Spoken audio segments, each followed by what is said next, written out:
What would you say to a lost person who says, the reason I'm not a Christian is because there's so many hypocrites in the church? Well, I would say to that person, what they're calling the church is wrong. I would say to that person, what you're calling the church is not the true church. It might be a religious organization.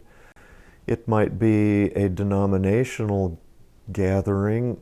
It might be some religious institution, but it's not the true church. The true church of the Bible is not populated with hypocrites. That's not to say that a true Christian, a true believer, can't be caught in hypocrisy.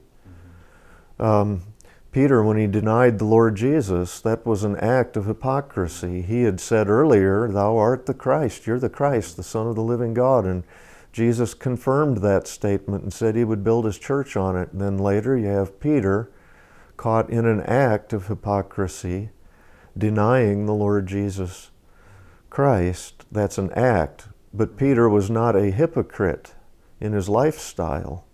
There's a big distinction there. Later on in Galatians 2, you have the Apostle Paul confronting Peter over an act of hypocrisy that had the tendency to lead others astray.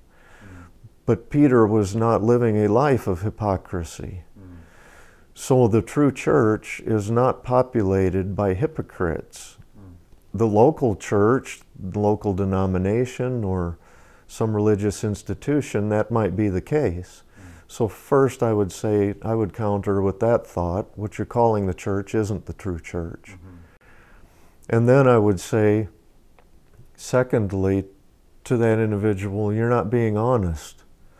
And the reason you're not a Christian is not because of something somebody else is doing. That's just an excuse. The reason that you're not a Christian is because you don't want to submit to God. That's everyone's problem. They're proud. They don't want to bow the knee to God. They don't want to yield to free grace. They don't want to receive from the hand of someone else salvation. They want to earn it on their own. They want to love their sin. They want to keep their sin. They don't want God on His terms.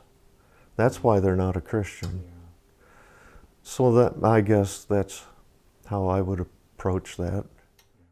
You can select another part of this interview below, or if you're listening, you can find the rest of the interview on I'llBeHonest.com or our mobile app.